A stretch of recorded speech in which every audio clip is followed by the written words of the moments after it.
साथियों, आज 6 खबर है मेरे पास और इन 6 खबर को सुनना बहुत ज़रूरी है। जो इमरान शकील जी ने लिखा है, बहुजन समाज पार्टी के लिए भी लिखा है और साथ में बाबा साहब डॉक्टर भीमराव अंबेडकर जी के लिए भी खबर लिखी है और बहुत ज़रूरी खबर है। इन्होंने जो लिखा है, हमें समझना चाहिए कि आखिर इमरान शकील जैसे लोग बाबा साहब के बारे में आखिर क्या सोचते हैं। साथ में आपको बता दें दोस्तों कि बीजेपी वाले का चाल जो है वो समझना बहुत आसान बात नहीं है। और संजय संजय वही जो दारू के मामले में जेल में बंद थे, बेल पर बाहर हैं, जिसने बहन जी पर इल्ज़ाम लगाया था, वही संजय सिंह आज मुसलमानों को अल्पसंख्यक कहते हुए संबोधित कर रहा है। जिसकी आबादी ज़्यादा है उसको अल्पसंख्यक कहा जाता है, जिसकी आबादी कम है उसको इस देश का वोटर्स कहा जाता है। सोचिए आप लोग। तो आज बड़ी खबर है जिस पर बातचीत करेंगे। और एडवोकेट अरविंद प्रताप ने लिखा कि आकाश आनंद की धुआंधार रैली होने वाली है हरियाणा में, जो तकरीबन 1 तारीख से चालू हो जाएगी। तो ये सबसे बड़ी खबर है। लेकिन आपको बता दें कि जिस तरह से लोग आज विरोध कर रहे हैं योगी सरकार का, क्योंकि कानून व्यवस्था ही कुछ इस तरह से बनाई गई है और इस पर रूबिका लियाकत हैं, उन्होंने क्या कहा मुसलमानों के लिए। दरअसल रूबिका लियाकत तो मुस्लिम समाज से आती हैं, लेकिन मुसलमानों का ये खुला विरोध करती हैं। इन्होंने जो बातें कही है मेरे ख्याल से सही भी है और गलत भी है, लेकिन इस पर आप लोग जस्टिस कीजिएगा कि क्या इन्होंने सही कहा या गलत कहा है। तो ये बड़ी खबर है। साथ में भीम आर्मी भारत एकता मिशन, उस भीम आर्मी के जो राष्ट्रीय संपादक हैं, संस्थापक हैं, उन्होंने कहा कि मैं मायावती जी के समर्थन में खुला मैदान पर हूं और मैं बहुजन समाज पार्टी से विधानसभा का चुनाव भी लड़ने वाला हूं। तो इन तमाम खबरों पर बातचीत करेंगे और आज जितनी खबर हमने बताई है इन 6-7 खबरों पर विस्तार से बातचीत करते हैं। चलिए आज की वीडियो शुरू करते हैं। नमस्कार दोस्तों, मैं हूं पराग और आप सभी का एक बार फिर बहुत बहुत स्वागत है। साथियों, क्या लगता है बहुजन समाज पार्टी की सत्ता में वापसी हो पाएगी या नहीं? तो ये बड़ा सवाल है और अपने आप में सोचने वाला भी सवाल है। लेकिन मायावती जी की जो राजनीति है, जो चाल है, वो इस बार बेहतर तरीके से कामयाब होगा। मायावती जी ने हरियाणा में इनेलो पार्टी के साथ गठबंधन किया है और वहाँ पर जनसभा कर रही हैं, रैलियाँ कर रही हैं, छोटे छोटे नुक्कड़ सभाएं हो रही है। और आकाश आनंद 1 तारीख से बड़ी बड़ी रैलियाँ संबोधित करेंगे। और नज़ारा क्या होगा, इनेलो पार्टी के संस्थापक चौटाला साहब और बीएसपी पार्टी के राष्ट्रीय अध्यक्ष मायावती जी जब एक रैली में दोनों लोग संबोधन करेंगे पब्लिक को, उस समय का नज़ारा क्या होगा। और पहली खबर की अगर बात की जाए दोस्तों, तो ये बड़ी खबर है, इसे हमें बारीकी से समझना चाहिए। इमरान शकील ने कहा कि बाबा साहब की राजनीति सभी पार्टियां अब करने लगी हैं और ऐसा कोई पार्टी नहीं है जो जय भीम ना बोले। लेकिन एक तस्वीर मैं आपको यहाँ दिखा रहा हूँ, ये तस्वीर आप देखिए। इस तस्वीर में बहुत कुछ छुपा हुआ है। जो लोग जय भीम बोलते हैं, जो पार्टियां दलितों का वोट लेती हैं, क्या इस तस्वीर को वो नहीं देख रही हैं? बाबा साहब के ऊपर पेशाब कर रहा है ये पुलिस अधिकारी। आप कल्पना नहीं कर सकते इस बात को लेकर के। ये दीवारों में तस्वीर बनाई गई है बाबा साहब की और उस पर ये मूत्रालय कर रहा है। अगर इस तस्वीर की जगह किसी और की तस्वीर होती और ये कोई जर्नल कैटेगरी से ना हो करके कोई गरीब जर्नल कैटेगरी का होता, तो इसके साथ क्या होता आप कल्पना नहीं कर सकते हैं।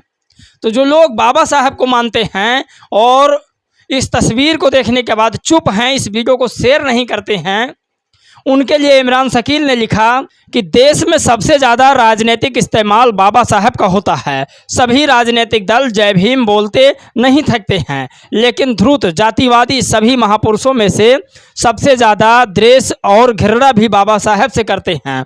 आखिर बाबा साहब की मूर्ति अक्सर खंडित क्यों की जाती है? आखिर बाबा साहब की मूर्ति स्थापना का सर्वाधिक विरोध क्यों होता है? आखिर बाबा साहब के चित्र, भाषण, साहित्य का ही अपमान क्यों किया जाता है? उत्तर सिर्फ एक ही है, जाति है कि जाति नहीं। सोचिए, ये इन्होंने बिल्कुल 100% बात सही लिखी है। इस पर आप लोग भी जवाब दीजिएगा कि क्या इन्होंने सही लिखा।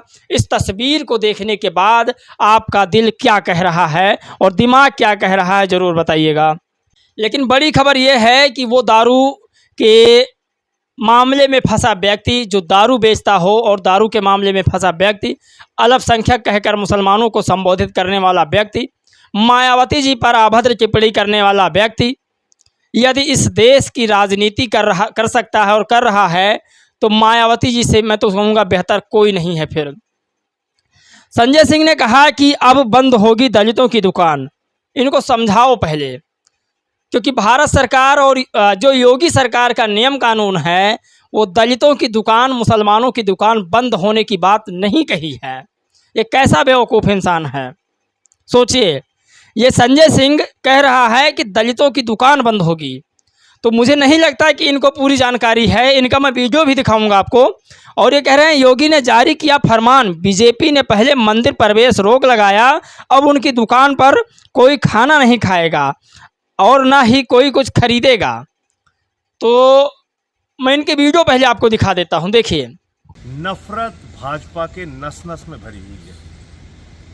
दलितों से नफरत, पिछड़ों से नफरत, आदिवासियों से नफरत, अल्पसंख्यकों से नफरत। और जब से ये चुनाव बीजेपी हारी है, इन्होंने दलितों, पिछड़ों, आदिवासियों और अल्पसंख्यकों का सारा धंधा, रोजगार, सब कुछ बंद करने का संकल्प ले लिया है। तो साथियों, अब इन बेचारे संजय सिंह को ये नहीं पता है कि योगी का जो फरमान जारी हुआ है वो मुसलमानों के खिलाफ नहीं है और ना ही दलितों के खिलाफ है।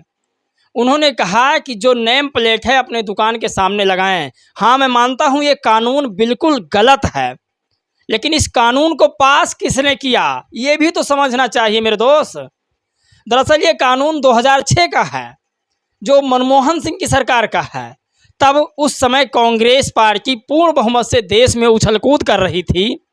तब उसको समझ में नहीं आया कि इस कानून को हम कर रहे हैं, आगे हमारी सरकार रहे या ना रहे, अगर कोई सरकार आती है तो इसमें और बढ़ाव चढ़ाव कर दिया जाएगा। तब इसे शायद समझ में नहीं आया था। जो आज इस समय इस इंडिया गठबंधन के लीडर्स राहुल गांधी बने बैठे हैं, उनको शायद ये नहीं पता कि जो काम हमने थोड़ा थोड़ा किया वो बीजेपी आज ज़्यादा कर रही है। खैर, इस पर आपको पूर्णता बता ही देते हैं कि वीडियो में जिस तरह से अल्पसंख्यक का प्रयोग कर रहे हैं, वोट पूर्ण मुसलमानों का लेना चाहते हैं, इस देश के मुस्लिम समाज को अल्पसंख्यक का नाम दर्जा दिया जा रहा है। खैर, मैं इसकी निंदा करता हूं। इस देश के हर एक चीज़ में मुसलमानों की बराबर भागीदारी होनी चाहिए। और एडवोकेट अरविंद प्रताप ने लिखा, अगस्त महीने के शुरुआती दिनों से बसपा के राष्ट्रीय संयोजक आदरणीय आकाश आनंद जी हरियाणा समेत कई राज्यों में आप सबके बीच होंगे। ताबड़तोड़ कार्यक्रम लगेगा। बसपा के सभी ऊर्जावान कार्यकर्ता तैयार रहें। जमीन से लेकर सोशल मीडिया तक बसपा का हाथी वाला नीला निशान, नीला झंडा नज़र आना चाहिए। तो ये बड़ी खबर है। तो तमाम सपोर्टर जो हैं बसपा के, वो हार नहीं मान रहे हैं और हार वाकई में नहीं मानना चाहिए।